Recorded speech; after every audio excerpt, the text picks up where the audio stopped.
Izin didakwahi oleh apa ya, tentara lapangan. My brain, gimana rasanya didakwahi oleh tentara lapangan, orang-orang yang ada di lapangan itu sendiri? boleh izin masuk? Ya silakan Akidaman. Ya, gini. Apa namanya itu? Jikalau ibarat ini ya, kalau kita melihat Nabi Muhammad sendiri ya, kalau kita bilang di mana dalil apologetika, oke, boleh dibuka di Al-A'raf ayat 195. Apakah di situ yang pertama tendensius daripada Nabi membawa istifham ingkari, artinya apa? Pertanyaan di balik sebuah penyadaran. Apa yang dikatakan? Alahum arjulu yamshuna biha. Apa yang dikatakan mereka itu? Pertanyaan di balik penyadaran itu gini. Apakah kamu mengira dengan menyontek itu benar? Menunjukkan apa? Pertanyaan yang nggak butuh kepada jawaban. Ya. Apa yang dikatakan Nabi? Apakah kamu mengira dengan kaki tersebut, berhala tersebut dia bisa berjalan ke arah engkau? Apakah kamu mengira dengan tangan tersebut berhala itu bisa menyentuh engkau? Menunjukkan apa? Itu dalil apologetika daripada Nabi Muhammad. Sekarang kita meninjau daripada Nabi Ibrahim. Nabi Muhammad dengan cara lembutnya. Nabi Ibrahim datang kepada Namrud saat Namrud tidak ada, menghancurkan kepada berhala-berhala tersebut. Menunjukkan apa? Apakah saat ini Anda harus mengomentari Nabi Ibrahim yang sedang menghancurkan para berhala? Enggak, salah itu udah cukup ya. Yang paling penting, Bang diskusi biadab. Setelah disampaikan Ustadz Wafi, disampaikan Bang Zuma, disampaikan Bang Handi, disampaikan oleh Bang Ustadz Sugi, adakah rasa misalnya, oh Bang, mohon maaf ya, saya kurang paham. Adakah tendensius di balik saya ini salah gitu? Ada? Silakan Bang diskusi beradab. Entar dulu ya, Bang, diskusi dari tahun 2000 Anda, tapi udah diluruskan tadi Anda bukan Arimatea. Ya, kami udah sering kolaborasi Arimatea di Makassar, sering terakhir di Malang kami kolaborasi Afi dan Arimatea. Gus Betik sendiri turun tangan bersama Ustadz Wakid. Terus kemudian kami datang lagi, ya kami selalu berkolaborasi apapun itu. Ya, saya pengen tanya ke Bang diskusi ini gitu loh, dari tahun 2000 Bang gitu loh.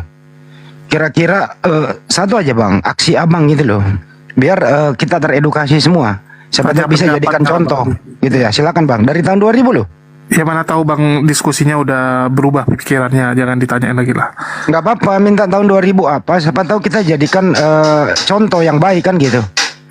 Itu intinya. Silakan Bang diskusi. Ya biar berlanjut Berunda Handi. Jadi kita tengok apakah sudah ada permintaan maaf atau tetap dengan. Kenapa Bang Daman yang jawab? Bang diskusi, ayo dong. Dari tahun 2000 Bang, ya siapa tahu dijadikan contoh buat kita semua. Ayo Bang. Bah, keenakan dinasehatin tidur dia. Ya terus terang saya tersinggung tadi kalau Bang Zuma itu seolah-olah merusak Islam dari dalam. Itu yang saya nggak suka. Makanya saya pertanyakan, dengan caramu berapa orang yang kamu syahadatkan? Dengan caranya Bang Zuma udah berapa orang yang disyahadatkan? Kita melakukan perbandingan. Kalau memang betul tuduhanmu bahwa apa yang dilakukan Bang Zuma itu bisa merusak Islam, menghalangi orang mendapat hidayah, tapi faktanya bagaimana? Justru orang berbondong-bondong masuk Islam melalui dakwah yang kita lakukan. Coba tunjukkan dong, apa hasilmu, apa hasilmu? Jangan cuma mengkritik tapi zong di belakang gitu loh. Ini bukan adu apa ya, adu keberhasilan, bukan bertujuan riak, tapi untuk membuktikan gitu. Terus terang saya tersinggung tadi dikatakan ya, kita menjadi perusak Islam itu. Semua selesai. Akhi, Adinda, semua guru-guru saya boleh saya tambahkan sedikit ya? Boleh Bang. Boleh. Ya, beliau juga tidak menjauh lagi, sepertinya sudah. Iya. Ya, Baik, bisa mumpung jaringan saya agak bersahabat ini. Bang Daman, tar dulu Bang Daman ya, silakan. Silakan. Iya. Jadi gini, Bung. Saya itu selalu berpijak kepada nas Quran. Tapi jangan kemudian yang dampak terlihat dari permukaan itu yang Anda nilai. Jangan. Saya katakan itu keliru ketika menilai sebuah keadaan dari satu aspek kacamata atau pandangan saja. Kenapa? Di sini saya tidak membawa pribadi saya. Yang saya bawa di sini adalah generasi Islam ke depannya. Anda sudah menyuapin generasi Islam ini dengan ilmu apa? Itu dulu. Kalau Anda tidak bisa kemudian menggiring mereka menuju kepada Islam secara kafah, maka minimal Anda bisa mampu kemudian menghalau gerakan-gerakan yang akan menggiring mereka jauh daripada Islam. Itu dulu poinnya. Ini medan perang, Bung. Ini medan perang. Kita bukan di pondok ini, kita bukan di masjid. Ini medan perang. Kita perang logika ini sekarang. Anda mungkin menjadi penyimak, Anda mungkin menjadi penonton, atau mungkin Anda adalah BP. Dalam hal ini Anda menilai orang. Kami yang terjun di lapangan. Nas yang menjadi sandaran saya kemudian adalah perintah Allah kemudian. Kul a'udzu birabbin nas. Kul, katakanlah wahai Nabi Muhammad, aku berlindung kepada Tuhannya manusia. Apakah cuma Rasulullah yang kena untuk berlindung kepada Allah? Tuhan yang menciptakan manusia? Kan tidak. Kita semua umat Islam ini. Kita semua umat Islam ini. Lalu mereka yang tidak paham dengan Islam, siapa yang bakal menolong mereka? Yang ke masjid, oke, ada ulama, ada ustadz. Tapi mereka yang di luar masjid, yang hanya penikmat kemudian di sosmed, siapa yang akan menggiring mereka untuk takut kepada Allah, untuk berlindung kepada Allah? Jadi kita tidak bisa kemudian memandang hanya dari satu aspek saja. Malikin nas, raja manusia, ilahin nas, sembahan manusia.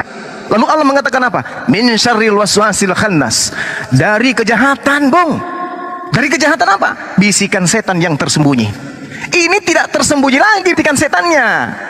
Bisikan setannya itu sudah digaungkan di mana-mana. Dari gang ke gang, dari lorong ke lorong. Kemudian mereka mengajak, kemudian bukan lagi bisikan, tapi ajakan dengan terang-terangan untuk menuju kepada penyembahan terhadap manusia. Siapa yang mau diam? Iman seperti apa yang ada dalam hati Anda ketika Anda melihat anak segerombolan anak sekolah kemudian mereka pakai hijab pulang dari sekolah, kemudian mampir di emperan toko, mampir di depan ruko-ruko, mereka mengerumuni seorang wanita, dua orang wanita bersama dengan laki-laki, mereka ngumpul di sana seakan-akan mereka sedang menyaksikan presentasi produk. Ternyata produk yang dipresentasikan kepada mereka adalah menyuhankan Yesus. Anda diam, masih Anda selamat pagi, iya teman-teman, masih Anda mau pakai metode-metode kayak begitu? Tidur di laut, tidur di laut. Kalau Anda masih menggunakan narasi-narasi kayak begitu, Allah sudah mengatakan min syarri waswasil khannas. Jelas itu, dari bisikan setan yang tersembunyi. Bahayanya kemudian bisikan ini bukan hanya dari setan, tapi juga dari manusia. Minal jinnati wan nas, dari golongan jin dan manusia. Manusianya yang mana nih? Manusianya yang membisikkan kepada generasi Islam agar mereka meninggalkan Islam itu yang mana? Yang mana? Orang Islam sendiri gitu? Orang Islam sendiri yang membisikkan mereka supaya meninggalkan Islam? Tidak. Tapi mereka yang menggaungkan dirinya mereka dengan ajaran kasih. Mereka yang suka bagi-bagi Indomie. Mereka yang suka melakukan pengobatan gratis. Mereka itu. Lalu kemudian kita diam gitu, masih mau datang dengan selendang sutra ungu yang Anda pakai, dengan hak tinggi, dengan wig Anda, dengan lipstick Anda, lalu kemudian berjalan melenggak-lenggok menyampaikan kebenaran versi Anda. No. Allah subhanahu wa ta'ala menjelaskan kepada kami umat Islam, inna syaitana lakum aduh fattakhizu adu. Maka kami kemudian para apologet Islam harus mengambil bagian. Kata Allah, sungguh setan itu musuh nyata bagimu, maka perlakukanlah setan itu sebagai musuh. Ingat, minal jinnati wan nas. Musuh itu bukan hanya dari aspek jin, tapi juga dari aspek manusia. Siapa manusia yang dimaksud? Siapa manusia-manusia yang dimaksud sebagai setan? Inna syaitana lakum adu fattakhizu aduwah. Siapa mereka ini? Innama yad'u hizbah liyakunu min ashabis sa'ir. Anda harus paham itu. Anda harus paham. Jangan kemudian Anda memandang orang yang tersenyum di balik senyumannya itu tidak ada kebusukan. Tidak.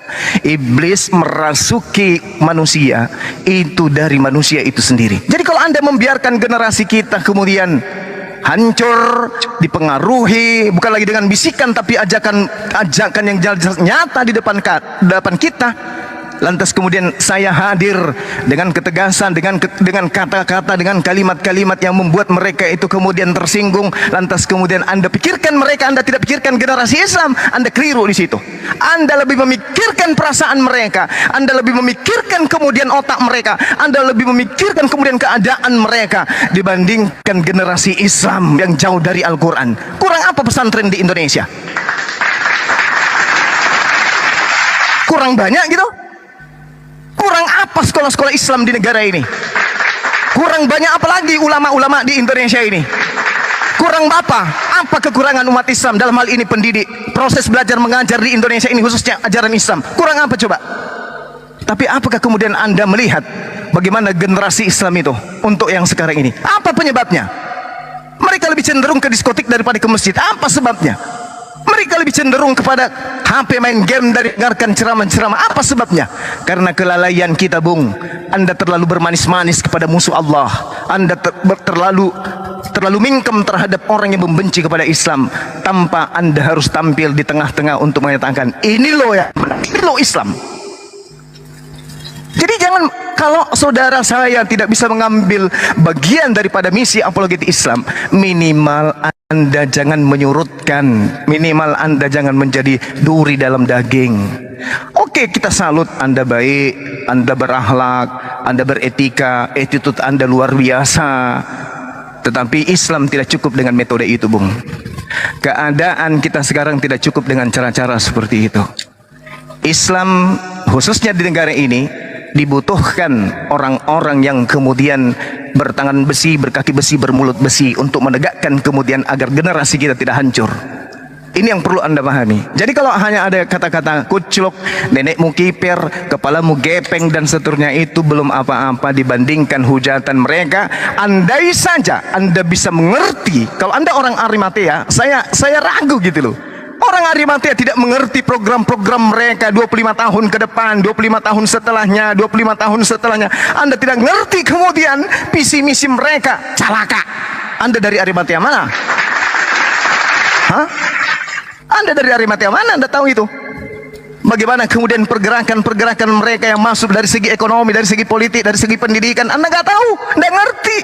Na'udzubillah tsumma na'udzubillah. Jangan-jangan Anda bukan orang Arimatea. Saya ragu kalau ada orang Arimatea bertemu dengan saya sebagai apologet Islam kemudian tidak mengerti program-program kristenisasi di negara ini. Celaka. Anda harus banyak belajar lagi berarti. Ya, Anda harus belajar lagi berarti.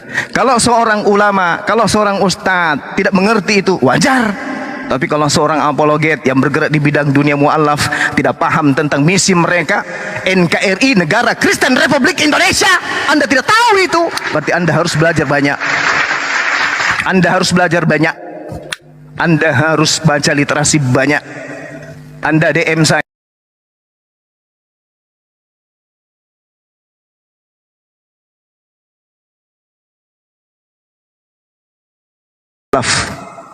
Saya bersama almarhum Ko Stephen, kemudian membentuk MCI, kemudian MMCI, kemudian pernah juga saya masuk di Tauhid, YPM Tauhid, kemudian sekarang saya di API, Apologet Islam Indonesia.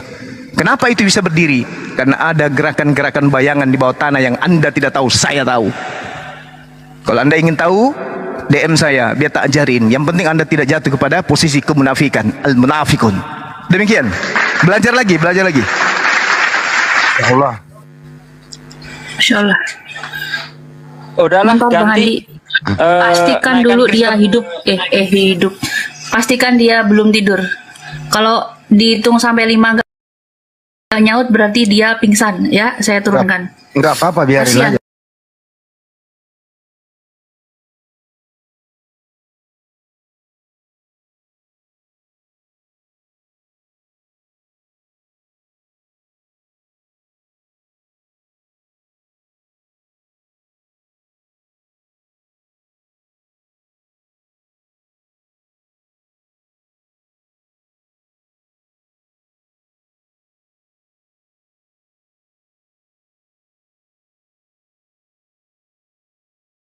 Sini saya tidak menyerang ataupun memberi nasihat kepada satu individu, tapi buat kita semua, apabila kita merasa itu membawa Islam, dakwah membawa Islam, dijauhilah perkataan-perkataan seperti nenekmu, kakekmu lah. Ibaratnya orang udah mau masuk masjid, kok neneknya dimaki, dia bisa berkata, nenekku apa salahnya? Lah, ndak jadi aku masuk masjid kalau... Emang sudah Anda survei? Nggak dulu, Cep. Dari tadi nggak Ntar dulu, Cep. ngerti ini, Ntar dulu, Bang Cep. Andi. Anda udah survei. Ini aku bisuin loh. Ntar dulu, CB.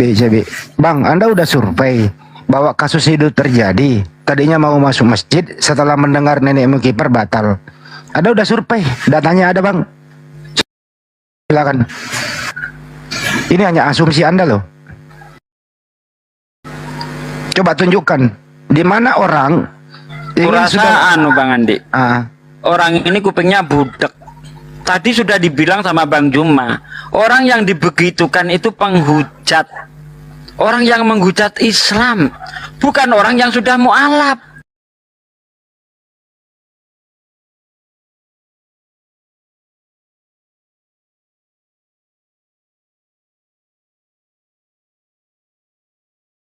Pak De, Saya orangnya paling beliau ini kasar, tidak saya nggak menghargai. peduli Oke, kau mau sakit hati. Enggak urus. Kita turunin aja ya, kita turunin Ya, aja turunin. udah, nggak berguna. nggak usah Nggak. turunin, gue mau ajar dia dulu. Turunin Bang Andi, nggak ada gunanya. Enggak, dari tadi Bang Zuma nggak dihargain loh. Beliau Nggak udah dihargai panjang lebar, itu. tapi nggak ngerti. Emang kupingnya Nggak budek, dihargain Bang popoan Zuma. itu. Sampai besok juga sama aja beliau. Udah. Saya tuh nggak peduli mau Islam, mau Kristen, kalau kayak gitu ya aku hajar kau. Assalamualaikum warahmatullahi wabarakatuh. Kenapa diturun? Waalaikumsalam Jadi, warahmatullahi wabarakatuh. eh,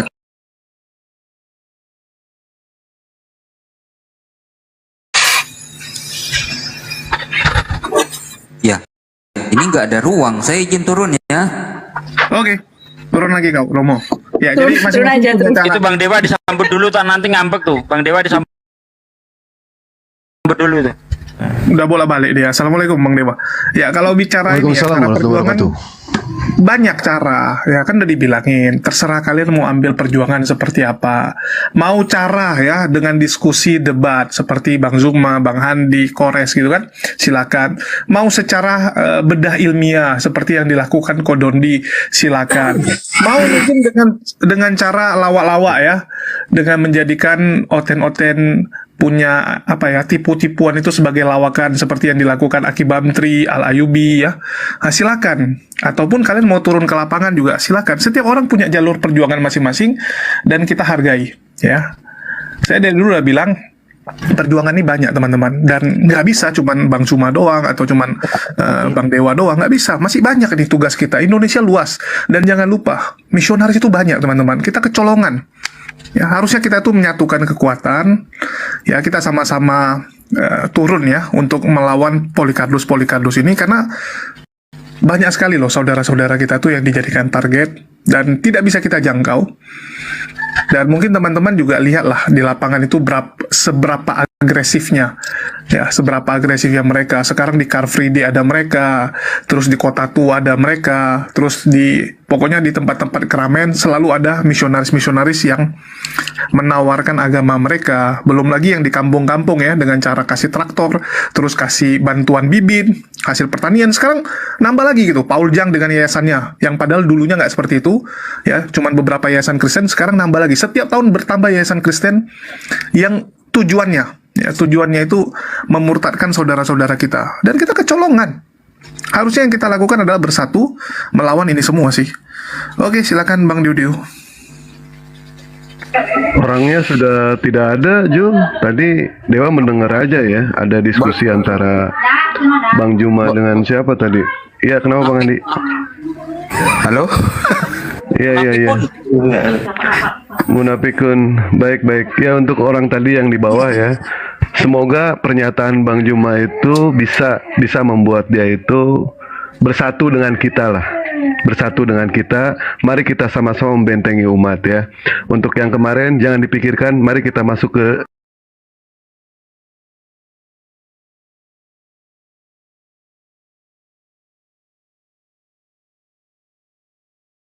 Bang Juma dilahirkan sebagai mesin tempur, dilarang menangis, dilarang mengeluh, tidak ada bisa orang yang bisa mengendalikan dia, bahkan menghentikan dia, kecuali malaikat maut. Setuju ya Bang Juma ya? Seperti itu ya? Enggak. Nggak setuju ya, sudah kalau nggak setuju Dewa berhenti aja. Kalau yang ngomong yang lain saya setuju. Saya jadi tidak enak loh. Pas hari di mana kita berjumpa dengan guru kita Gus Beti, ada keadaan seperti ini. Tapi mau kayak mana Gus? Saya gelisah Gus, di tempat saya yang tadinya 100% Islam, ya dari kota santri tiba-tiba berdiri rumah ibadah mereka. Itu akibat apa? Karena keteledoran kita, kecerobohan kita gitu loh. Mereka bermanis-manis, ternyata mereka membawa racun. Ini yang menyebabkan saya nggak kesal kalau masih ada umat Islam kemudian yang melihat bahwa cara kita ini keliru gitu ya. Gini. Aduh, Halo? Pak ya. Ya, silakan Gus, silakan. Sebentar ada sepeda jalan. Oke, gini. Teman tadi kita itu ya sudahlah kita maklumi saja karena dia ada dalam perspektif yang tekstual ya. Yang tekstual ya biarin aja gitu. Mau dikasih, yang penting kita sudah kasih tahu. Tetapi aku tetap pesan sama teman-teman semuanya, saudara-saudaraku di sini, yang penting itu ina a'malu biniatnya. Niat kita kan mau menjadikan Islam itu agung, tinggi, disegani. Soal cara itu masing-masing terserah saja gitu loh. Seperti militer itu kan ada yang infanteri, ada yang pasukan berkuda, ada yang angkatan darat. Itu nggak bisa angkatan darat suruh angkatan laut, angkatan laut jadi angkatan udara, nggak bisa. Masing-masing itu sendiri-sendiri. Makanya semua teman-temanku yang ada di sini, kita semua penggiat dakwah, jadilah diri kalian sendiri, jangan jadi orang lain. Selama itu dalam batas-batas koridor yang sah, tetap jadi. Abu Bakar tuh nggak akan pernah bisa jadi Umar tidak akan pernah bisa jadi Ali, dan begitu juga sebaliknya. Nggak bisa. Kita terlahir dengan karakter kita sendiri-sendiri. Zuma sebagai sosok pribadi yang hidup dalam lingkungan lingkungan Bugis Makassar, itu nggak bisa ngohihe. Nggak bisa. Karakter Bugis Makassar itu hampir dengan Batak.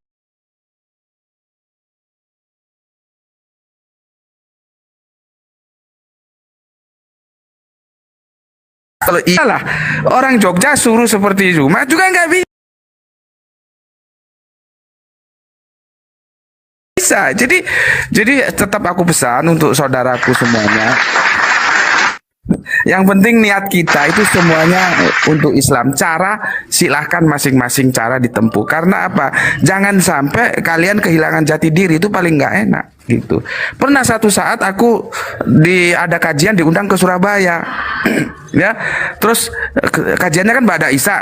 Aku setelah sholat maghrib diajak makan dulu. Setelah itu aku diajak ke rumahnya sama panitia, ya. Akhirnya aku dikasih baju koko, dikasih kopiah.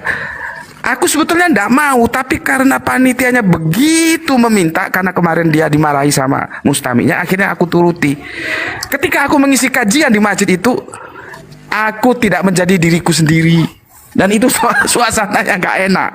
Aku kalau ngisi kajian, ya rambut gondrong, celana jin, pakai hem putih, sudah nggak pakai kopiah, enggak. Karena tapi kalau sholat aku harus pakai tutup kepala, karena begitu Kanjeng Nabi itu tidak pernah sholat. Jarang ya, bukan tidak pernah, pasti pakai tutup kepala. Maka ketika sholat aku pasti pakai tutup kepala, karena rambutku gondrong. Aku sering pakai seperti udeng itu, supaya kalau aku sujud ruku dia nggak jatuh. Kalau pakai peci dia jatuh ke bawah. Tapi ketika aku ngisi kajian, aku nggak pernah pakai kopiah dan segala macamnya. Jadi sekali lagi aku bilang, tetaplah kalian menjadi diri kalian sendiri ya. Masing-masing kita punya karakter. Aku terus Arimatea. Tadi sepertinya ada yang dia bilang tentang Arimatea. Jadi begini, Arimatea itu bekerja di dua domain. Domain akademik, dia berdebat, berdiskusi biasanya di kampus ya dengan saudara-saudara kita lintas iman itu. Area di lapangan itu Zuma tahulah, dia sudah dekat dengan Yumsar ya. Kita menangani kasus-kasus pemurtatan di lapangan. Jadi di dua domain itu kita bekerja, dan kami alhamdulillah kami mensupport. Sekarang ada API, ada ZCC, ada YPMA Tauhid, banyak. Kami mensupport. Karena apa? Luas daerah kita itu ada berapa luas? Kita perlu organisasi dakwah seperti ini. Kalau dulu kan kita suka atau tidak suka, senang atau tidak senang, apapun adanya, sejarah mengatakan kerja-kerja gini itu dulu kan cuman Arimatea pionirnya, lainnya belum ada. Nah, kalau Arimatea sendiri yang nanganin ada berapa provinsi se-Indonesia, ya sampai kapanpun nggak akan mampu. Maka dengan berdirinya organisasi-organisasi dakwah, ya, itu kami dari Arimatea, karena Arimatea itu open mind, maka kami mengatakan ada double apa ya? Double member. Jadi dia di Arimatea boleh membantu yang lain. Seperti kemarin kita ke rumahnya Kiamat itu, kan itu yang teman-teman siapa ya? Teman-teman API nggak salah, minta bantu, kita bantu. Terus ada JCC juga, kita bantu. Jadi gini loh ya. Ya mungkin ini bisa menjadi catatan kita bersama ya. Kibarkan bendera dakwahmu itu setinggi mungkin, kibarkan. Yang Arimatea, yang ZCC, yang API, ya API, yang YPM Tauhid, silahkan yang macam-macam. Ada lagi apa itu namanya, yang anti pemurtadan nasional itu apa namanya, lupa aku ya. Silahkan kibarkan bendera dakwah kalian setinggi kalian ya, tapi ingat jangan sampai melebihi tingginya bendera kebersamaan kita, la ilaha illallah. Mantap, subhanallah. Allahu Akbar, Masya Allah, sepakat. Monggo dilanjut. Iya Gus, Masya Allah. Masya Allah. Ada lagi yang belum Ya, disebut silakan sahabat-sahabat ini. yang lain, luar biasa. Yang belum disebut ada lagi asosiasi bakul kompor, itu satu. Iya. Sama ini yang belum disebut PPBK. Asosiasi kompor, betul. Apa tuh Gores? Penghancur penyembah berhala kawin, Gus. Itu belum disebut. Baru bikin emang. Tolong aku di follow ya supaya bisa open cam. Tolong dibantu. Loh, emang belum cukup 1.000 Gus? Iya, teman-teman di follow beliau. Turun cak, isi kurang gitu ya. Silakan sahabat-sahabat yang di bawah 1,3 ini di follow guru kita. Silakan. Ya, Subandi teh, ini veteran kita ini. Ini kalau beliau turun lapangan. Angkatannya 300 lagi. Ustadz Mu'alaf Edi Prayitno. Saya masih di Facebook, 300 beliau itu udah terjun, udah debat langsung itu. Masya Allah. Kita belum apa-apa. Aku belum lahir, masih dibikin. Beliau udah 300 di lagi. lapangan tuh. Ini Mungkin beliau ini bukan penduduk itu veteran. ya, Beliau ini bukan veteran. Beliau masih aktif sampai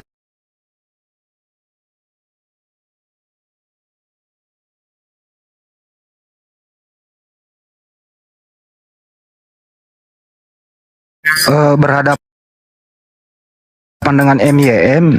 Sepertinya Gus menghadapi mahasiswa.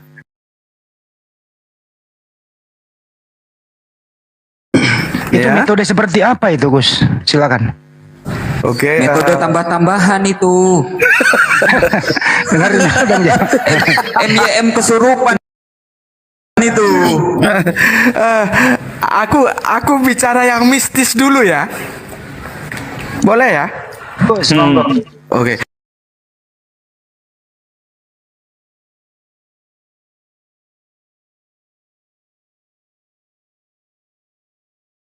Aku bilang, oke lah, sini Pak Pendeta.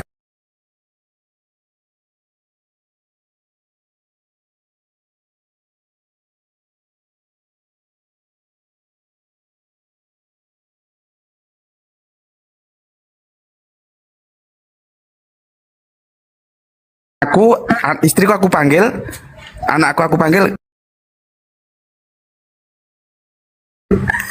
Aku yang dibaptis gitu. Itu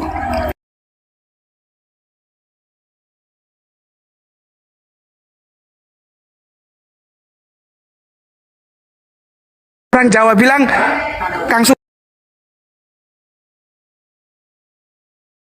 jelas no, ketanggengan itu apa Kang Sugi? Terpaku. Terpaku. Jadi seperti ada kekuatan mistis yang membuat dia terpaku atau tersentak iso ya Kang yo? Iya, Tersentak. bisa. Tersentak, dia diam sekian detik. Aku bilang, aku itu juga taunya dari teman-teman mahasiswa gitu loh. Karena aku nggak tak pikir apakah ini sebetulnya kebenaran apa ya? Kebenaran yang itu asalnya itu fitrah yang sebetulnya dia tidak bisa ingkari gitu. Hati nurani ya. Hati nurani, cocok hati nurani. Nah, itu mistisnya. Nah, sekarang kita rasionalisnya. Jadi gini. Yang menarik lagi, tunggu aku berputar lagi ke belakang. Yang menarik lagi ketika aku tarik ke papan tulis, dia nggak marah toh? Iya. Nggak marah dia. Tetapi setelah beberapa tahun dia diajak diskusi sama Masud, itu dia ngamuk-ngamuk, marah-marah. Gitu. Sampai teman-teman tanya, aku sendiri nggak bisa jawab. Penonton yang dimarahin, bukan ininya, Ustadz Mahfudnya. Enggak, tapi dia juga kan bertahan ketika sama si Masud disuruh menerjemahkan ketika makan minum racun tidak mati, itu kan dia bersikeras juga itu. Coba lihat videonya ya, sama penontonnya itu juga iya, karena dia nggak hafal ayatnya, dikasih tahu sama penontonnya yang itu muslim, dokter teman kita dokter itu ya. Nah, di situ dia ngamuk. Tapi teman-teman tanya, kenapa sama Gus Tiko nggak ngamuk ya? Aku bilang, aku sendiri nggak tahu kok nggak ngamuk gitu. Oke, sekarang kita rasionalisnya ya. Jadi halo, ada background. Halo, Kores nih, mute Kores. Oke, nah jadi begini, 1 tambah 1 tambah 1 ya, 1 tambah 1 tambah 1 itu ada dalam domain iman. Nah, kalau iman itu nggak bisa didiskusikan. Jadi itu kebenarannya kebenaran iman, tapi salah dalam kebenaran rasional. Rasionalitas kita mengatakan 1 tambah 1 tambah 1 ya harus 3. Nah, di sanalah dia aku mainkan, karena kebetulan aku eksak ya, jadi lebih senang hitung-hitungan. Sekarang kalau Bapa itu Allah, ya, Putra itu Allah, Roh Kudus itu Allah, maka tidak harus 3 Allah. Nggak ada hipostasis, nggak ada ausia, itu hanya permainan filsafat saja. Sama dengan ada buah durian, ada buah pepaya, ada buah nangka. Mau tidak mau, suka atau tidak suka, kita akan mengatakan itu ada 3 buah, bukan 1 buah. Tapi Gus, menurut mereka itu bukan ditambahkan tapi dikalikan, tuh gimana Gus? Oh ya, tambah 1 kali 1 kali 1 1, bener. Kalau perkalian kalau bagaimana sosok pribadi dikalikan itu loh, kan tambah salah loh. kan nggak mungkin Gus Beti dikali Kang Sugi, kan nggak mungkin kan. Di situ dia nggak bisa menjawab, karena bagaimanapun kalau kita bawa ke eksak, ke hitung-hitungan, mati itu. Maka videoku kan bikin video begini, Tritunggal itu hidup di iman tapi mati di logika dan mati di Alkitabiah. Jadi di sana mati Tritunggal itu. Di iman dia hidup, tapi di logika dia mati, di Alkitabiah dia mati. Karena nggak ada satupun diksi yang menjelaskan tentang Tritunggal di Alkitabiah, nggak ada gitu. Nah, dari itu akhirnya dia mengajak saya head to head, tapi dalam pertarungan filosofis. Dia tidak mau Alkitabiah. Jadi dia akan membawa saya bertarung dalam tataran filsafat. Nah, memang sih kalau kita bertarung dalam tataran filsafat agak sulit nguncinya. Agak sulit, kita harus pinter. Filsafat itu kan pinter-pinteran ngomong. Kalau kita sudah pinter ngomong, kita bisa membangun argumentasi untuk mendukung omongan kita, ya jadinya benar. Itu kuncinya di sana. Sebetulnya gue keder juga. Waduh, ini gimana ya? Gue ditantang filsafat gitu. Contohnya begini Gus ya, mereka mengatakan Trinitas itu bukan keberapaan Allah tapi kebagaimanaan Allah. Nah, itu termasuk itu ya kan filsafat. Iya, itu kan gini, itu kan yang bilang begitu kan pertama si Bambang Nurseno ya. Terus ada lagi Pak Tua, terus ada lagi ibu-ibu. Nah, itu karena mereka sadar bahwa Tritunggal itu tidak bisa dibawa ke dalam habitat rasionalitas, nggak bisa. Maka dia mengatakan bahwa Tritunggal itu bukan keberapaan Allah, tapi kebagaimanaan Allah. Lah kalau kebagaimanaan Allah ya juga nggak bisa, karena itu tri itu kuantitatif, tunggal itu kuantitatif. Kalau kita orang eksak matematis, yang namanya kuantitatif itu pasti jumlah, pasti berapa, bukan bagaimana. Blunder juga mereka. Cuman kan, nah aku lanjut ya, boleh? Monggo. Oke. Nah, terus si Morowali mau ketemu saya dalam event selanjutnya, tapi head to head, one by one, dalam kerangka filosofis gitu loh. Nah, tak pikir-pikir, waduh, aku ini orangnya nggak bertahan gitu loh. Kalau bertarung di filosofis itu kita harus sabar, literasi kita harus banyak, permainan sastra kita juga harus banyak, baru bisa. Terus tapi setelah itu aku pikir ya oke lah kan gitu kan, oke lah. Terus aku bilang oke. Nah dulu kan begini, itu kan sebetulnya gini loh, sejarahnya ini mungkin kalian nggak tahu ya. Arimatea itu ikut membidani berdirinya AWF. Jadi gini, tahun 2005 almarhum, semoga Allah merahmati tidur panjangnya, almarhum guru kita Bapak Abdullah Wasian itu narasumber andalan dari Arimatea. Karena dulu kan belum banyak orang yang mau bermain di kristologi kan? Nggih. Aku masih ingat, dulu itu aku hampir setahun itu berapa kali ke Makassar, diundang Arimatea Makassar ya. Aku mesti bilang sama teman-teman, tolonglah teman-teman di sini ada yang belajar kristologi, jadi jangan hanya aku. Karena apa? Kalau aku, pertama jelas biaya membengkak karena kamu beliin tiket aku. Belum nanti kalau pulang kau bawain aku ikan apa namanya itu, cuma yang ikan Indosiar itu loh, ikan Indosiar itu loh. Cupang. Ya, ikan cupang itu.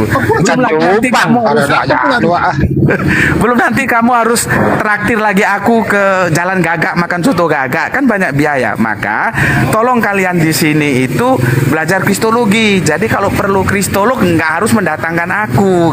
Bukan aku nggak mau, bukan. Tapi kan biayanya makin membengkak. Makanya dengan adanya Zuma, subhanallah, alhamdulillah, aku merasa terbantu dan aku suka. Jadi apa itu gara-gara doa Gus Betek ya kali ya? Boleh jadi begitu. Boleh jadi, karena begini, terus terang Arimatea kan bondo nekat, gak duit dan nukokno tiket bolak-balik duit kondi. Kami itu lembaga yang dari kantong sendiri. Kalau nangani kasus murtad ya kami dari kantong sendiri, kami nggak ada funding. Kalau nggak percaya silakan buktikan. Siapa berani ngaku bahwa dia selalu memberikan funding kepada Arimatea? Silakan. Nggak ada. Kami semua lillahi ta'ala dari kantong kami sendiri. Kami urus. Nah, kalau Arimatea terus sering ngundang aku kan kasihan teman-teman di sana. Makanya subhanallah, alhamdulillah ada Zuma. Nah, sekarang kalau perlu apa-apa tinggal ke Zuma saja gitu. Jadi selama itu bisa diatasi Zuma, ngapain juga aku ke sana gitu. Cuman kadang-kadang kangen juga, kangen sama soto gagaknya itu loh, ngerti? Aku Zuma, aku kalau soto yang di Nusantara itu nggak cocok aku. Cocoknya di Jalan Gagak. Di Jalan Serigala bukan? Bukan, yang di Jalan Gagak yang aku cocok. Hampir dekat itu. Gagak Serigala dekat sama. Oke, aku lanjut ya. Ya. Nah, terus begini, pada waktu itu yang menjadi pelaksana itu Arimatea dan AWF. AWF kita ikut membidani berdirinya, ya. Nah, tetapi karena AWF masih baru, ya hitungannya belum setahun, semua dana itu di-cover oleh Arimatea. Nah, untuk melaksanakan debat seperti itu minimal kita punya safety cost itu kalau nggak 15-20 juta. Terus keluar dulu masuk lagi. Ya, sebentar. Ya, apa caranya? Metu dhisik.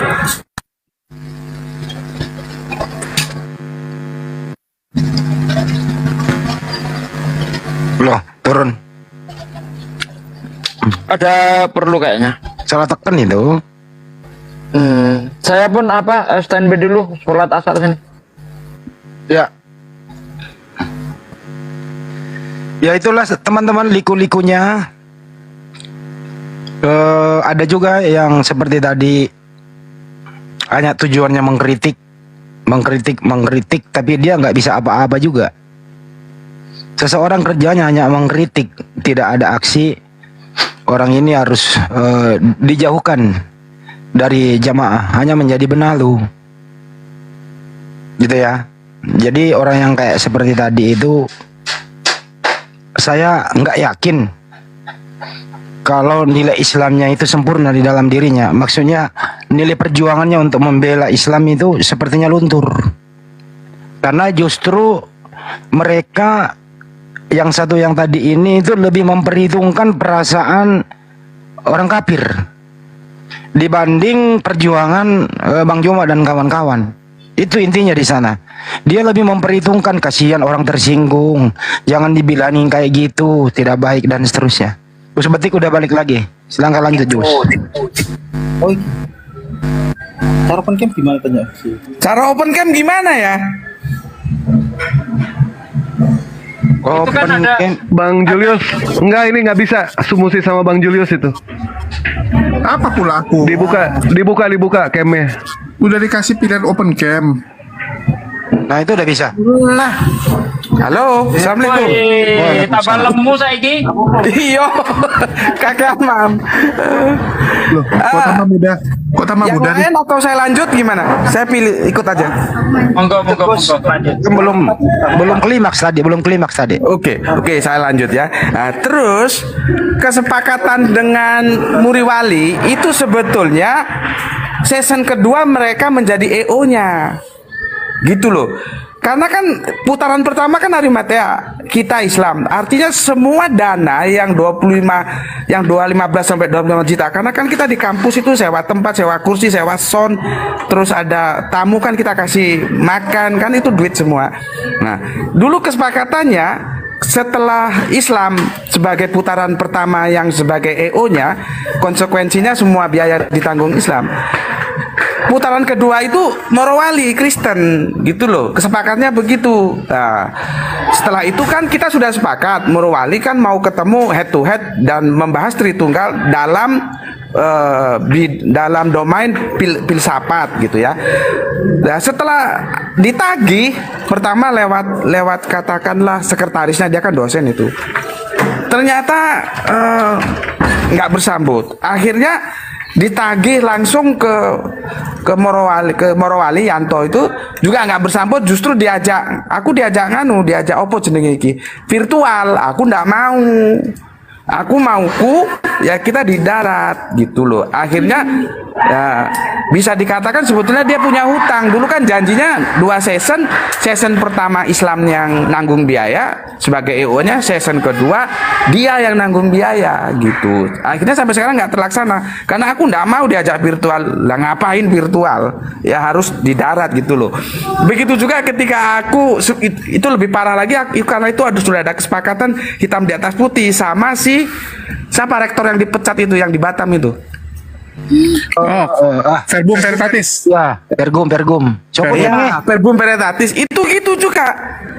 Itu sudah hitam di atas putih. Kita ketemu di darat. Sama dia dirubah dengan alasan kecekacannya ketemu virtual. Nah, aku nggak bisa debat virtual itu nggak asik gitu loh, nggak menjiwai.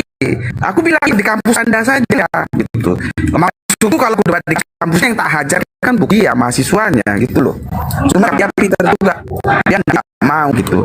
Oke, sementara itu dulu aku sama Natalia Khadijah disiapin makan, aku tak makan dulu ya. Sebenarnya Iya.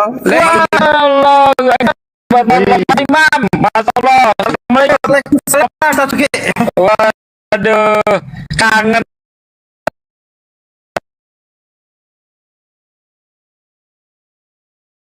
Aku kapan itu? Aja terbang lagi ya.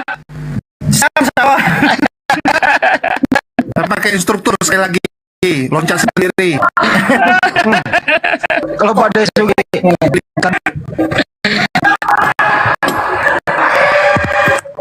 Matikan mari. kalau Pak Desugi terbang nggak pakai instruktur ya nggak balik lagi. Ada instrukturnya Bang Handi. Biar dia Nggak balik deh. Dijamin. Nggak taunya strukturnya malah netizen saya, Bang Andi. Lucu itu, betul lucu itu. Nggak usah ngangkat diri sendiri lah, nggak enak. Tanyain aja masih itu kalau nggak percaya. Kalau saya Tanyain itu. iya ya. Itu waktu kakek Sugi kesini itu instrukturnya itu ngefans sama salam akal sehat waktu itu. Jangan diomongin, Bang. Enak didengar.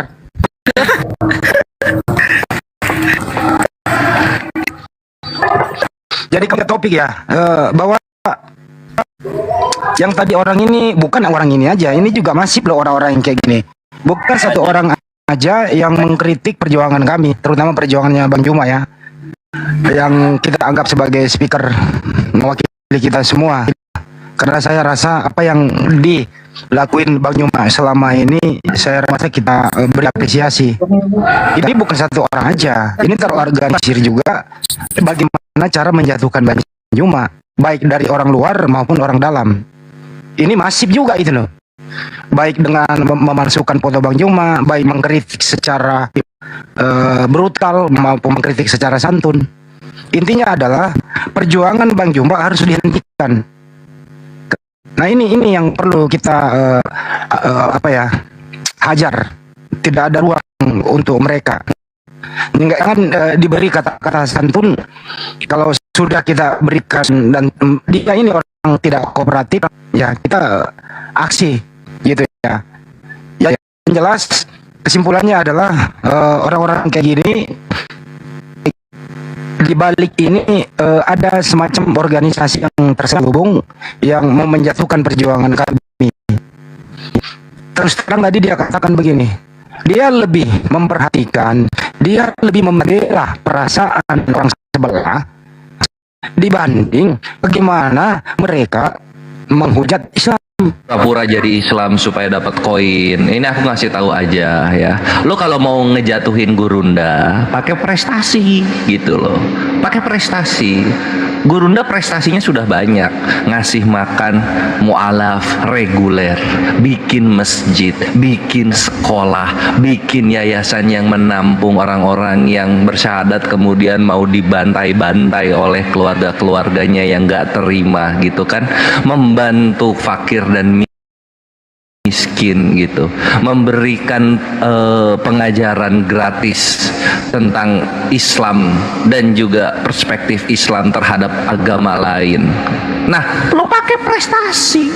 Kalau nggak pakai prestasi ya mending diem jilat tembok sana ya, atau enggak jeduk-jedukin pala di jalan aspal gitu.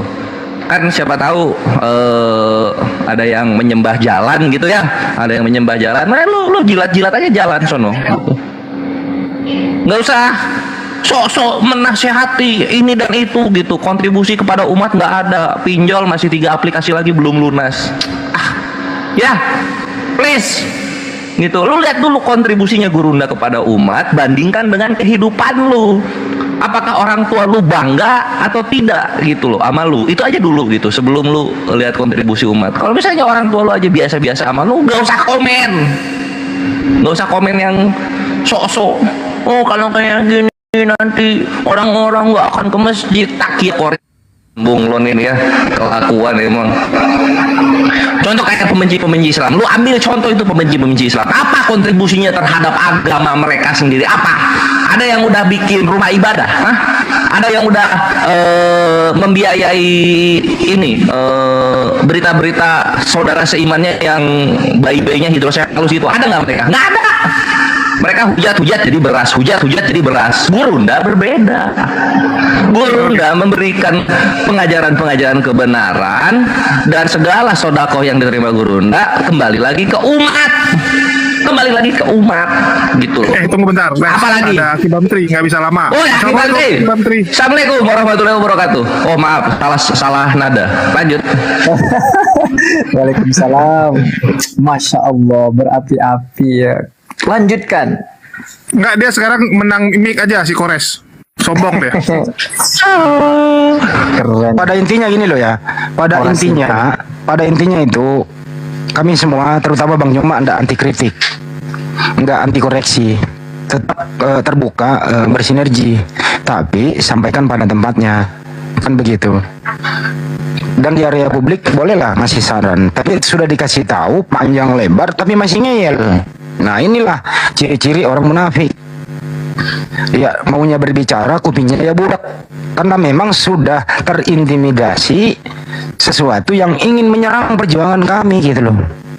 Giliran saya tanya, dari tahun 2000 kau ada di dunia ini, apa yang kau kerjakan? Satu aja.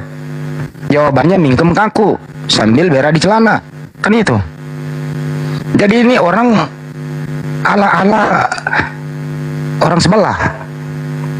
Sudah dirasuki oleh setan yang terkutuk di dalam dirinya. Udah berbagai orang yang ngasih tahu masih ngeyel gitu loh. Kami tidak anti kritik, bro.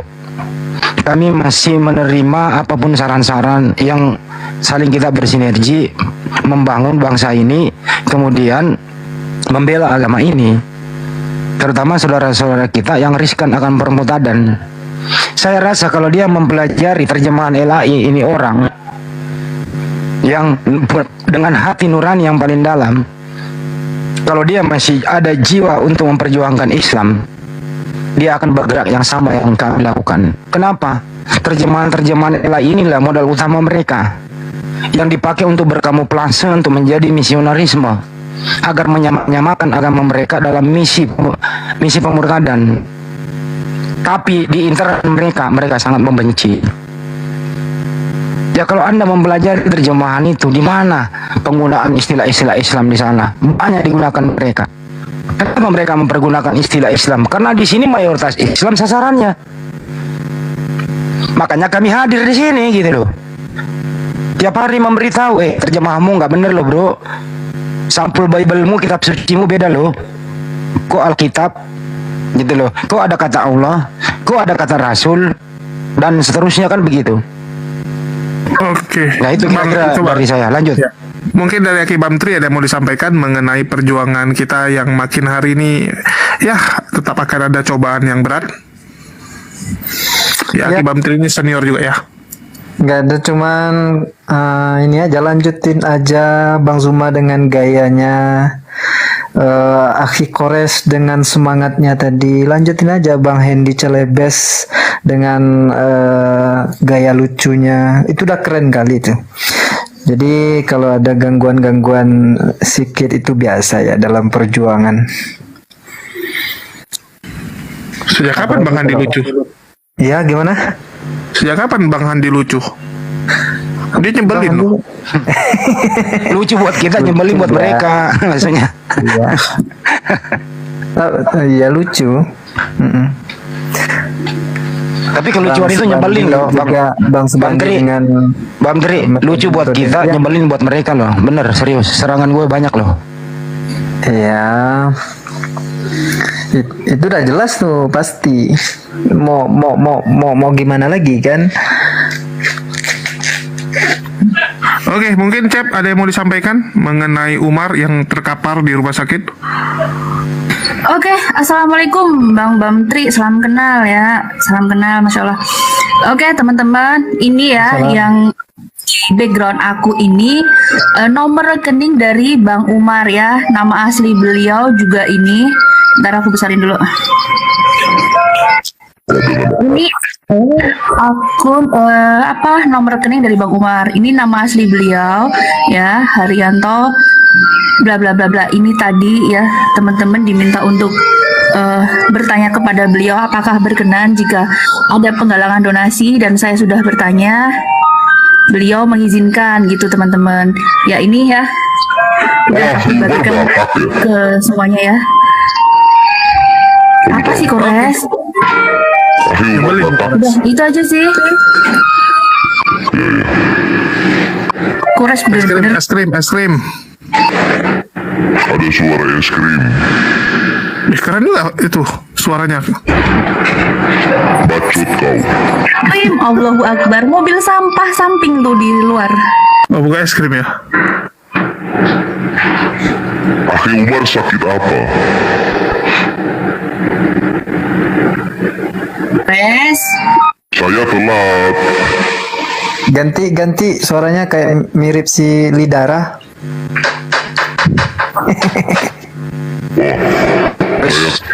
Mirip Lidara. Ya. Oi, kabarin itu kenapa Akhi Umar? Res. Buat saya marah ya.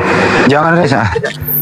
Suaranya berubah Gores, tuh. nah, beliau lagi sakit loh, beneran serius. Beliau dirujuk apa tolong diceritakan lagi, ini kan ada yang baru Astagfirullah.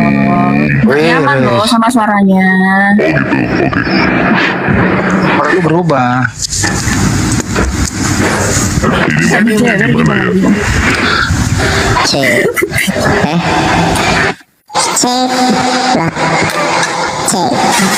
Itu gimana caranya, Bang Kores, ganti-ganti suara kayak gitu? Ya pakai itu soundcard. Soundcard. Oh, Sombong dia dibeliin soundcard. keren ya. Soundcardnya 350, ongkirnya 1 juta. Assalamualaikum. Waalaikumsalam warahmatullahi wabarakatuh. Alhamdulillah. Setelah sekian lama saya request baru dapat naik nih. Kayak judul lagu sekian lama. Sekian musim. Oke, Bang. Salam dari Malaysia, Bang. Oke. Salam pacing. Sudah keliling-keliling Indonesia ke? Pusing-pusing. Baru pusing-pusing. Oh iya. Mana Bang Zuma ya? Saya fan Bang Zuma nih, fan berat nih. Ada itu. Ada. Assalamualaikum Bang Zuma. Waalaikumsalam warahmatullahi wabarakatuh. Macam lain je suara tu. Saya dari mana? Mewakili. Iya Bang. Nah, coba saya tes dulu Siki ya. Iya. Abang terusin ya. Ayah Susanti, perempuan banyak muda. Waduh, itu saya tak tahu. Udah gak ada sih. Kerjanya anak aja. Ya udah, yang penting ada Bang Juma di sini. Bang Juma lagi ada sibuk. Ya, stay aja dulu ya, oke? Ya. Terima kasih atas supportnya. Kalau setelah nanti jual pulau, ya jangan lupa berbagi ya kalau pulaunya udah laku ya. Katanya mau jual pulau. Jual pulau. Apa itu Bang pulau Bang? Tanah warisan. Jual rumah aja lah. Oh, tanah warisan. Udah dijual belum? Tak ada Bang. Mobil lah, mobil. Kok jual mobil sih? Lu cara lu bagus juga ya. Ini kita minta perpuluhan soalnya. Parah di Bang Andi. Masa minta perpuluhan deh kawan-kawan? Enggak sih. Di luar sana, siapapun kamu, kami punya moto. Anda sopan, kami segan. Anda menghujat, ya kami hajar. Nggak ada toleransi, tapi kami edukasi. Ingin supaya diskusinya ini kooperatif, jangan ada penista-menista, gitu loh. Karena seseorang itu ada batas dalam hal tidak marah, karena marah itu manusiawi. Jadi jangan karena kemarahan seseorang, kadang kebablasan dalam berbicara, Anda jadikan momentum untuk menyerang. Padahal itu hanya sekedar trik-trik dalam berdiskusi. Tapi Anda tidak memandang nilai yang disampaikan. Nah, ini namanya orang yang hidupnya di gunung, di hutan, tidak bisa bersosialisasi. Bang Juma bukannya lagi di gunung? Ya dia gunungnya beda. Kalau Bang Juma gunungnya wisata, ada listrik. Di sana gunungnya Ya, hotel itu Bang Henry, mereka itu kan kalau diajak diskusi itu udah nggak bisa lagi tuh, nggak bisa diskusi mereka. Makanya jalan satu-satunya ya hujat, menista. Dan biasanya itu perpuluhannya lebih besar. Setuju. Iya, coba ajak diskusi itu, nggak pernah bagus diskusinya. Coba contohnya loh ya, kalau dia memang mempunyai perjuangan untuk membela Islam, bersinergi bersama. Tiap hari dia menonton bagaimana profilnya Bang Juma, namanya Bang Juma, dipakai untuk menista agama Islam. Laku. Kenapa orang-orang kayak gini nggak ada gerakan? Saya prihatin loh Bang Juma, saya prihatin Pak D. Saya prihatin semua kok foto-foto kalian, Anda setengah mati berjuang, foto profil-profil kalian dipakai dalam hal negatif. Bagaimana kalau umat Islam salah menerjemahkan ini? Nah, mestinya kan dia harus balance, adil dalam bersikap.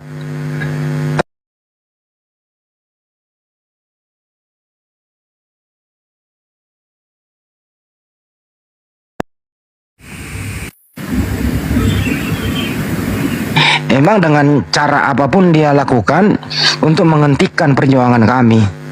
Tapi ingat, tidak akan pernah berhenti coy. Lu berhadapan dengan kami, apapun itu. Nyawa kalau perlu ya taruhannya. Karena memang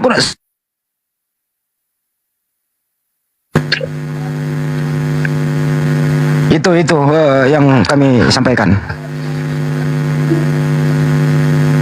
Jul, besok jam berapa?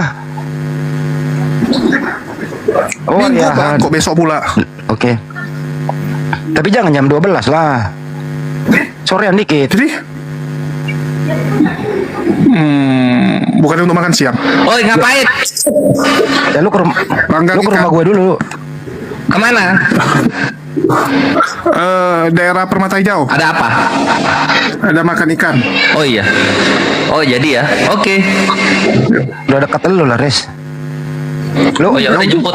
Lu melintas dulu di kawasan gue, Jul. Lu tahu gue kan, saya udah beli mobil, tapi baru ban serepnya menyusul. Jadi saya beli mobil tuh bannya dulu satu, ban serep, ban depan, kiri, Tapi kanan. udah boleh syukuran Bang Handi, udah boleh syukuran itu, bagi-bagilah syukurannya, boleh itu. Syukuran apa Meskipun syukurin? baru Syukuran apa syukurin? syukuran dulu lah, nyicil syukuran kan, nyicil ban, ya kan, nyicil syukuran dulu nggak apa-apa. Oke, boleh. Boleh kan? Boleh. Gue heran ya, kenapa ya kalau make profilnya Bang Juma itu lebih laku, lebih rame channelnya. Tapi kalau dia pakai fotonya orang tuanya, ya, atau dia pakailah ambilnya misalnya ada banyak kan di internet tuh foto-fotonya itu Yesus asli apa enggak. Kalau dia pakai itu kok nggak laku gitu ya? Artinya apa? Lebih laku Bang Juma dijual dibanding orang-orang terdekat dia gitu loh. Bahkan yang memberi dia kitab. Kenapa ya? Ya orang pintar pilih Bang Zuma gitu. Kenapa Bang Dri? Lebih laku loh. Mereka nggak punya figuran. Iya. Ada sih, ada figurannya, tapi nggak bertahan lama. Popularitasnya itu bentar. Contoh kemarin kan Elia itu kan viral itu, tapi kan sebentar. Habis itu redup dengan sendirinya. Nggak perlu diredupin, redup sendiri dia. Iya. Karena memang metodenya keliru. Jadi kelicikan Anda bungkus ya, atau kebenaran Anda bungkus dengan kelicikan, kemudian Anda jual, itu tidak pernah berlangsung lama. Karena kebenaran ini akan menghajar sendiri kelicikan Anda, kan gitu ya. Betul ya? Betul. Lagi sakit pantat. Makanya hati-hati ya juga teman-temanku, para jemaah ya, bahwa kalau ada yang demikian nggak usah naik deh. Nggak usah naik di situ ingin meluruskan. Biarkan saja. Sepikan channel itu, sepikan komal itu. Nggak usah naik menjadi pahlawan. Biarin aja gitu. Oh pantas ya, pantas ketika Anda kan jarang buka TikTok ini, tapi sekali buka TikTok lihat live-nya Oten itu banyak kali yang pakai ini profilnya Bang Zuma. Tak kirain itu betul-betul Bang Zuma. Oh ternyata hanya untuk untuk memancing orang supaya nonton live-nya dia, itu ya. Ya itu Lebih pasti. dari itu buat ngasih koin. Oh gitu. Ketuanya sudah ngaku buat ngasih makan istri dan anaknya yang baru lahir. Si Yusuf ya. Betul. Nah. Kemarin pernah masuk satu room sama kita. Saya wawancara dia. Lu kenapa bro Dia terus terang loh, bahwa gini loh jawabannya. Kalau saya pakai fotoku sendiri nggak laku bang, nggak dapat koin. Terus saya tanya, kalau fotonya keluar orang tuamu nggak laku bang. Terus kalau fotonya yang ada di internet nggak laku juga bang. Kalau fotonya Bang Juma laku bang. Terus saya tanya lagi, kalau begitu Bang Juma lebih populer dong dibanding yang saya sebut-sebut tadi. Nggak apa-apa bang, yang penting aku bisa makan. Kayak gitu jawabannya. Bener serius. Iya betul. Halo. Faktanya kan Bang Zuma ya siap lebih Gus. populer kan. Aku keluar dulu ya, karena kalau di open cam kenapa nggak nampak, justru yang ada gambar burung itu. Nanti aku masuk lagi, tak keluar dulu ya. Bang Siap, Jul, Gus. ada yang Makasih, bilang Gus. suara saya beda katanya di sini. Emang beda ya suara saya di sini?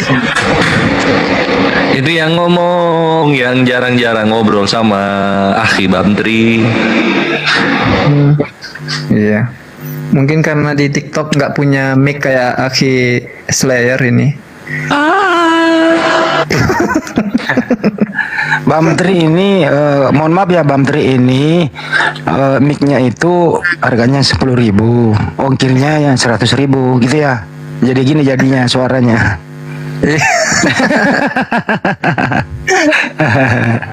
Ya. Karena ini peralatannya apa adanya, kayak sekarang ya pakai HP kentang. Itu edit video di YouTube pun pakai HP kentang juga. Tapi cukup buat oten-oten pada kejang-kejang ya kan? Iya dong, dari dulu kan gitu Bamtri. Gimana isi-isi videonya itu membuat mereka menyusun strategi dengan cara licik untuk mengkanternya gitu. Tapi Mikana katanya suka dengan video Bamtri katanya.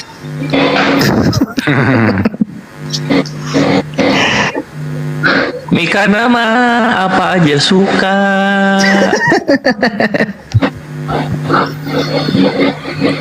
Kalau saya dikritik Mikana itu Andi Slebes itu pertanyaannya jangan dijawab, itu pertanyaannya menjebak. Kata dia, hindari dia. Itu kata Mikana. Nanya melulu berapa Tuhanmu. Gitu loh. Ini parah ini. Itu. Kata dia jangan. YouTube Akhi Bamtri. Jangan dijawab, katanya jangan dijawab. Pertanyaannya menjebak. Gitu.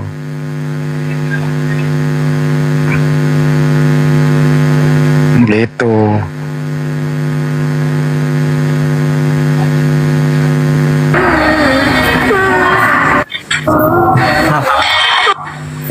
Ya. Ayubi Pak Ayubi dicari Pak Lamsen. Ayubi ini. Nggak sampai maghrib kan? Udah, maghrib. Mau nih cucunya Pak Lamsen ini. Belum tahu, kami ini kerja capek loh. Kami ke Malang, kami ke lokasi pemurtadannya Risuli Lubis. Kita sudah bersih-bersihin di sana. Gitu ya. Kita bikin LP. Kita datangin sang penghujat, gitu ya. Kita samperin rumahnya, itu LP kita si perhatikan. Kucing kurap, si Kita kucing update. kurap kumat lagi kucing kurap. Kita update bagaimana LP kita kawal. Lu pikir kita nganggur apa? Kerja setengah mati, Anda kritik kurang asem. Bukan kita pengangguran ya? Ya kalau lihat memang pengangguran, tapi aksi kita nyata bro. Tunggu.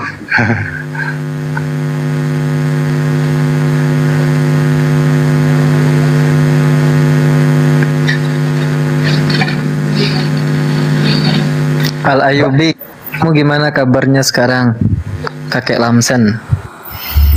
Alhamdulillah, semenjak ini akhina semenjak WA ana diblokir, nggak pernah ngirim WA lagi. Kalau kemarinnya kan sehari 2 kali ngirim WA ke Al Ayubi. Oh. Assalamualaikum warahmatullahi wabarakatuh. Akhi Bamtri, gimana kabarnya? Salam. Loh, tar dulu, izin dulu. Iya. Opa, apa kabar? Alhamdulillah dalam keadaan sehat. Ini ada yang nyari ini Al Ayubi. Kenapa di blok WA-nya? Enggak. Kok gitu loh? Keren. Langsung ditelepon ya. Ya udah. Opa sehat-sehat aja di sana? Alhamdulillah, saya sehat. Tolong tanyain lagi Bang Hedi. Bentar. Yang Bagusan. anak pezina itu. Oh. Pak Lamsan ada yang nanya nih, kok Pak Lamsan berani sekali mengatakan Yesus itu keturunan pezina? Ini banyak yang mencari Pak Lamsan loh. Bukan saya yang mengatakan Tuhan. Terus siapa? Silsilahnya Alkitab saya. Oh. Jadi silsilahnya memang seperti itu. Yesus.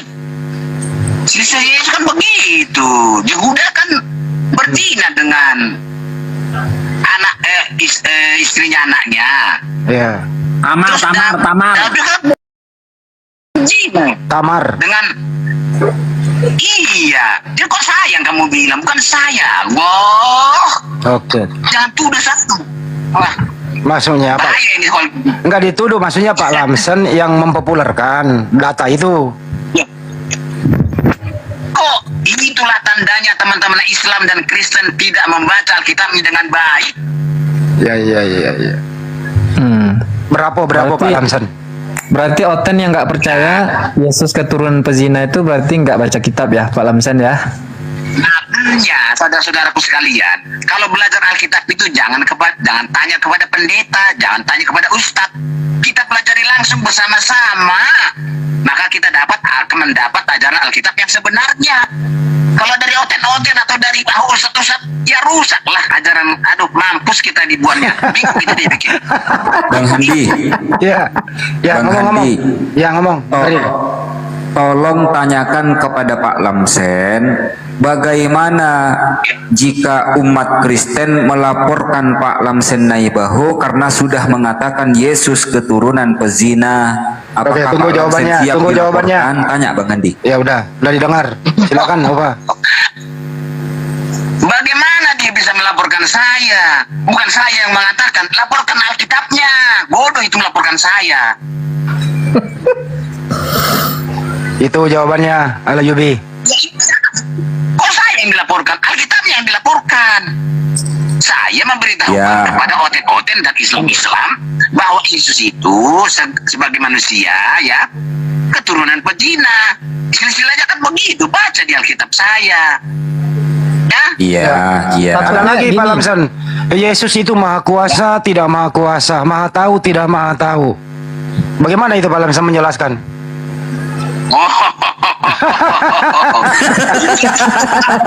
Ada Tuhan kami itu. Iya. Makanya kita mencari bersama Alkitab saya itu.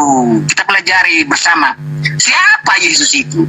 Kok bisa dia tidak tahu? Kok bisa dia tahu? Iya. Bagaimana caranya itu? Nah, kita baca Alkitabnya. Iya. Yesus kan lahir, dilahirkan. Ada Lahirnya kan apa? Dalam kandungan dia tidak tahu apa-apa. Iya kan? Iya. Nah, setelah tugasnya sebagai manusia, dia naik ke surga. Dia berkata kepadaku telah kembali segala kuasa di surga dan segala kuasa di bumi. Iya. Maka dia kembali penguasa. Berarti dia maha tahu. Dan tidak maha tahu. Nah, ketika dia dalam perut Maria, dia tidak maha. Tidak maha tahu. Iya. Nah, bagaimana sih kawan-kawan ini? Belajarlah dengan baik-baik. Belajar dengan baik. Pak Lamsen. Ada lagi nih tanggapan dari Bam Tri. Silakan Bam Tri. Ya, saya mau belajar sama Pak Lamsen. Gimana ceritanya keturunan pezina dijadikan Tuhan gitu? Sorry Pak. Siapa namanya? Bam Tri. Jangan saya Alkitab itu. Mari kita pelajari bersama. Di mana kita ketemu, kita buka Alkitabnya. Kalau belajar kepada saya nanti salah kamu semua, nanti masuk ke jurang semua. Iya. Ada nggak di kitab dijelaskan, kan kata Pak Lamsen tadi? Ya cukup ya Opa ya. Makasih ya Opa. Nah, kita belajar bersama lah Alkitab itu. Betapa indahnya ajaran Alkitab kami. Tapi terakhir Opa ada yang mau salamin Opa. Ini namanya Bam Tri. Silakan Bam Tri. Iya, tadi kan kata Pak Lamsen itu ada dasarnya. Pak Lamsen mengatakan bahwa Yesus itu keturunan pezina, yaitu silsilahnya di Alkitab. Nah, tentu ada juga tuh alasannya kenapa sampai keturunan pezina jadi Tuhan gitu. Sudah. Kan di kitabnya. Saya tidak terima. Saya tidak terima ini. Sudah bolak-balik saya katakan, bukan saya mengatakan, Alkitab saya tercatat di Alkitab saya silsilahnya bahwa dia Alkitabnya adalah bilang ya kan, Palestina, seperti Yehuda, seperti Daud, kan garis keturunannya dari sana dia, garis silsilahnya ada di situ. Baca Alkitab itu, jangan sayang dia. Ya Pak Lamsen kan yang udah. Oke Pak Lamsen, kapan-kapan Pak Lamsen naik Komal, Pak Lamsen luruskan nanti ya. Oke, makasih ya Bang Pak Lamsen ya. Ya. Kita buka Alkitab kita, begitu ya. Oke, selamat sore Pak Lamsen. Sangat indah, sangat baik sebetulnya kalau dipelajari dengan sungguh-sungguh. Siap. Jangan tanya Ustadz, jangan tanya kita, jangan tanya saya. Kita pelajari bersama. Itu kawan ya. Siap Pak Lamsen, makasih ya. Selamat sore. Terima kasih. Dah, Ya, cukup. keren Bang Hendy Celebes yang langsung ditelepon. Nah, ini salah satu penyebab kenapa di Oten itu nggak ada. Ini parah nih.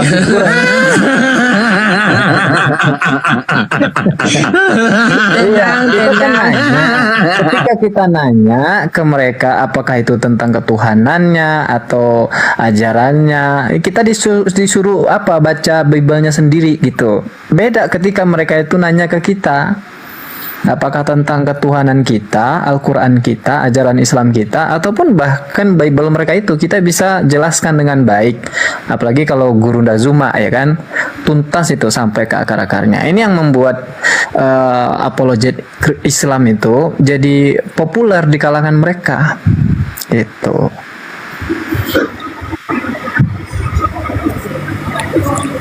Ya mungkin Ustaz Wafi ada mau ditambahin? Saya belum paham ini apa ini ajarannya gak? Cara lawak-lawak. Jadi gini Ustaz, bukan Pak Lamsen yang mengatakan Yesus itu keturunan pesina, tapi Alkitabnya tertulis seperti itu gitu. Tapi begini, kalau kita buka di dalam kitab Ismatul Anbiya, kemaksuman para nabi yang ditulis oleh Imam Fakhruddin Ar-Razi, bahwa orang pertama kali yang menulis bahwa Yesus keturunan pezina itu adalah orang Yahudi. Itu yang perlu dicatat. Jadi orang Yahudi itu saking bencinya kepada Nabi Isa, mereka mencatatkan bahwa Nabi Isa ini keturunan pezina. Kalau kita tidak boleh bilang seperti itu, karena Rasulullah kan pernah mengatakan, ana aulan nas bi Isa bin Maryam, aku lebih utama daripada Isa putra Maryam. Wal anbiya'u ikhwatun li'allat. Para nabi itu ayahnya itu bersaudara semua, ayahnya. Wa ummahatuhum syatta, tapi ibu mereka berbeda-beda. Wa dinuhum wahid, dan agama mereka satu. Jadi para ulama menentang ketika Nabi Isa dicatat sebagai keturunan pezina, itu ditentang sama para ulama. Kenapa? Karena itu salah satu hasil dari distorsi orang-orang Yahudi yang benci kepada Nabi Isa ketika berdakwah kepada mereka. Akhirnya mereka membuat syubhat, merubah-rubah tulisan, dan mencatatkan bahwa Nabi Isa itu keturunan orang yang pernah berzina. Allah, penjelasannya mantap. Sebenarnya Ustaz, tujuannya apa sih itu? Orang-orang terdahulu itu menistakan, menuduh seperti itu. Mereka itu maksudnya apa kira-kira? Nah, begini. Para ulama mencatat karena dakwah tauhid kepada mereka. Tercatat itu bahkan ditulis dalam kitab Balaghah ya, kitab sastra bahasa Arab, bahwa orang Yahudi Bani Israel itu selalu ngeyel ketika disampaikan dakwah tauhid oleh para nabi, karena mereka merasa lebih paham tentang apa yang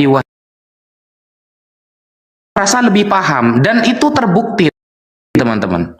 Nabi Muhammad malam ini tadi malam itu kan peristiwa Isra Mi'raj kan.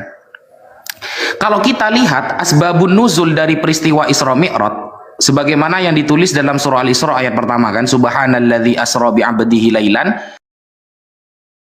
Maha suci Allah yang telah memperjalankan hambanya di malam hari, minal masjidil haram, dari masjidil haram, ilal masjidil aqsa, menuju Baitul Maqdis, Palestina. Nah, disebut Al-Aqsa karena itu adalah masjid yang paling ujung, yang paling jauh, yang di nuriyahu min ayatina, untuk kami tampakkan tanda-tanda kebesaran kami. Isra Mi'raj itu kan disebut dengan salah satunya tahun kesedihan, karena orang yang menggaransi Nabi Muhammad untuk tidak terbunuh di tangan orang-orang kafir adalah pamannya yang menjaga Nabi, namanya Abu Thalib. Kemudian yang menggaransi Nabi Muhammad segi materi adalah istrinya yang kaya raya, namanya Khadijah Al-Kubra. Ketika kedua-duanya wafat, yang disebut dengan Amul Hazan, hari kesedihan, lalu Allah mengisra mi'rajkan Nabi pada tadi malam ya, 27 Rajab. Sehingga kenapa? Nah, salah satu hikmah Isra Mi'raj itu karena dulu di Arab sudah terdoktrin yang namanya Nabi itu harus dari Bani Israel. Waktu itu Nabi itu bukan hanya pemikiran, segi psikologi beliau juga terganggu karena sering dites oleh orang-orang kafir. Dan orang kafir Yahudi dan Nasrani di sana sudah terdoktrin berabad-abad bahwa yang namanya Nabi harus dari kalangan Bani Israel. Jadi ketika Nabi Muhammad bertemu Nabi Adam, bertemu Nabi Musa, bertemu Nabi Isa di langit kedua, itu beliau memang benar-benar tahu. Jadi ketika dites oleh orang Yahudi, seperti apa Musa, beliau menjelaskan secara detail. Kemudian seperti apa Adam, seperti apa Isa, itu beliau bisa menjelaskan secara detail. Nah, Bani Israel itu begitu. Ketika ngeyel, mereka memerangi Nabi itu. Rasulullah bersabda, kullama khalafahu nabiyun, kemudian anzalallahu nabiyan. Ketika Allah memberikan Nabi kepada Bani Israel, dibunuh, dikasih Nabi lagi. Nabi Zakaria dibunuh, Nabi Yahya dibunuh. Terus kan, sampai Nabi Isa juga mau dibunuh juga. Cuma bedanya Nabi Isa diselamatkan lagi oleh Allah. Nah itulah kalangan Bani Israel. Dan mereka itu tidak mau terlihat suci, Nabi itu. Jadi Nabi itu tidak mau terlihat suci. Makanya ketika Nabi Musa, ya kan Nabi besarnya Bani Israel kan Nabi Musa kan, Nabi besarnya. Padahal Nabi Musa sendiri ditantang sama mereka.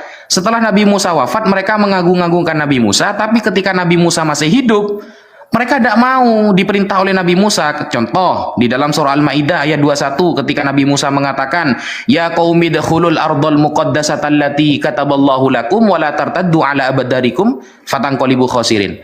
Wahai kaumku, masuklah ke tanah Kanaan ini, tanah Palestina ini. Karena di sana dikuasai orang-orang zalim, yaitu sisa-sisa dari kaum Ad, yaitu disebut dengan kaum Amalikoh bin Ad, untuk membebaskan tanah itu. Ternyata mereka tidak mau, karena kaum Amalikoh ini besar-besar, mereka mundur. Akhirnya kan oleh Allah mereka dihukum muharramatun alaihim arba'ina sana. Mereka diharamkan masuk tanah Palestina. Orang Bani Israel ini selama 40 tahun mereka mengembara kemana-mana, ke Eropa, ke Inggris dan lain sebagainya. Nah, diharamkan. Nah, mereka mengagung-agungkan Nabi Musa, tapi mereka pada zaman Nabi Musa menentang. Dan itu tidak hanya tercatat oleh Nabi Isa, Nabi Lut pun dikira berzina, Nabi Zakaria dicemooh, Nabi Yahya dikira anaknya iblis karena beliau pernah bertemu dengan iblis dan lain sebagainya. Nah, itulah kerjaan orang Bani Israel. Kira-kira seperti itu teman-teman. Lanjut. Masya Allah Ustaz. Ustaz ini lancar banget sih omongannya. Sekolah di mana sih Ustaz? Bingung gue lihat. Ustaz ini gak ada matinya ditanya. Sekolah di Makassar, sekolah ke Zuma. Masya Allah. Satu lagi yang sering ditanya oleh mereka nih dalam diskusi, kalau Tuhan sembahan Anda yang disembah Bani Israel, yang disembah umat Islam, kenapa di Al-Quran Bani Israel itu kafir? Padahal Tuhannya sembahannya sama. Bisa dijelaskan Ustaz? Ya, jadi termasuk kegabrulan Bani Israel. Allah itu membedakan ya. Allah itu kan maha adil nih. Bani Israel kalau berbuat baik dipuji-puji oleh Allah. Contoh, ya Bani Israel, uzkuru ni'mati allati an'amtu alaikum wa anni faddaltukum 'alal 'alamin. Wahai Bani Israel, ingatlah nikmat yang telah kuberikan kepada kalian dan bahwa kalian lebih aku utamakan daripada umat semesta alam di zaman itu. Tapi ketika Bani Israel itu mulai menentang agama, menentang apa yang diajarkan oleh para nabi, beda lagi ceritanya. Contoh, ketika mereka ingin melihat Allah seperti oten-oten sekarang yang minta Allah ditampakkan, sebenarnya pertanyaan itu sudah pernah ditanyakan oleh Bani Israel. Lan nu'mina laka hatta narallaha jahrah fa akhadhathumus sa'iqatu wa hum tanzurun wa antum tanzurun. Wahai Musa, kami tidak akan beriman kepada kamu sebelum kami melihat Allah itu secara jelas dengan mata kepala kami. Nah, ketika itu juga langsung diazab sama Allah. Fa akhadhathumus sa'iqah, kena petir mereka, langsung hangus. Nah, Bani Israel ini jadi dua. Jadi yang taat Allah puji, yang tidak taat Allah hukum. Seperti itu, Bang Handi.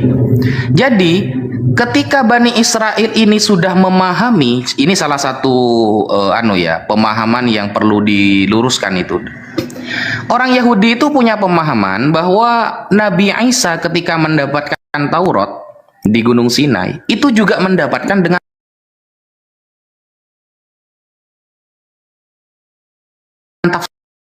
tapi dia orang-orang Yahudi ini mengatakan bahwa ketika Nabi Musa mendapatkan wahyu dari Allah itu juga dapat sama tafsirnya. Nah, ini sehingga betul kata Quran, yuharrifuna amma wadhi'ihi min ba'di ma aqaluhu wa hum ya'lamun. Mereka itu suka merubah-rubah firman Allah setelah mereka memahami apa maksudnya, padahal mereka tahu bahwa aslinya begini tapi diganti begitu. Terbukti dalam kasus Nabi Ismail kan, ketika Nabi Ismail dikatakan pere akan memiliki bangsa yang besar, subur. Nah, itu kan mulai ada bukti-bukti Al-Quran itu terbukti begitu, Bang Handi. Jadi, boleh dikatakan mereka ini tegar tengkuk, bangsa yang sombong. Terus kenapa di Al-Quran dikatakan dia kafir? Jadi artinya ya neraka jahanam tempatnya. Nisa.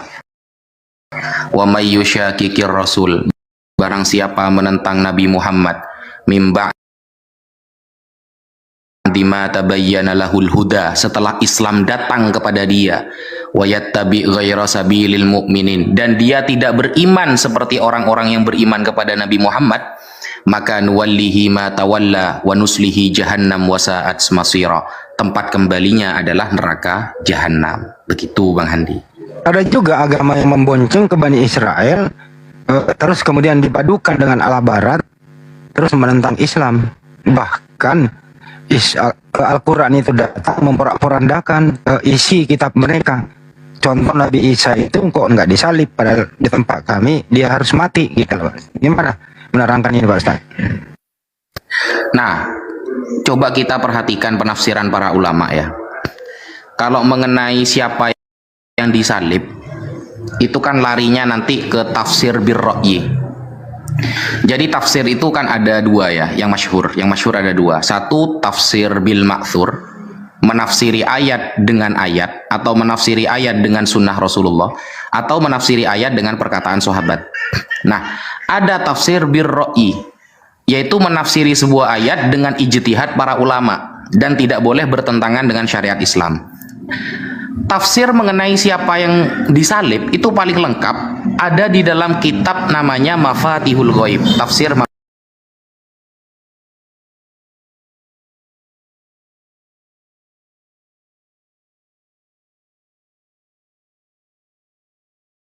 karena para ulama beriman beliau tidak disalib, dan siapa yang disalib, maka para ulama merujuk pendapatnya kepada kalangan Nasrani sendiri. Judas itu siapa? Nasrani. Tertulis jelas di dalam tafsir Ibnu Katsir, wa qala ba'dun nasara anna man suliba huwa Yudas Zakaria Yuto. Sebagian orang Nasrani mengatakan bahwa yang tersalib itu adalah Yudas Iskariot. Begitu juga Imam Ibnu Ishaq dalam sejarahnya. Beliau bertemu dengan rojulan yang awalnya Kristen lalu fa'aslama masuk Islam. Dia mengatakan bahwa yang disalib adalah Yudas. Kemudian kita kuak dengan Injil-Injil yang lain, Injil yang mulai keluar di abad 1 menuju 2. yaitu Injil Basilides. Injil Basilides mengatakan siapa? Simon Petrus. Nah, perbedaan itu terjadi di antara mereka, sehingga ketika Al-Quran mengatakan wa ma qataluhu yakinan, mereka sebenarnya tidak yakin bahwa yang disalib adalah Isa. Itu terbukti. Dan kesimpulannya itu Imam Fakhruddin Ar-Razi mengatakan bahwa inna tawaturon nasoro, kemutawatiran, ya, kemutawatiran, mutawatir ini artinya ramai diketahui, teman-teman, ramai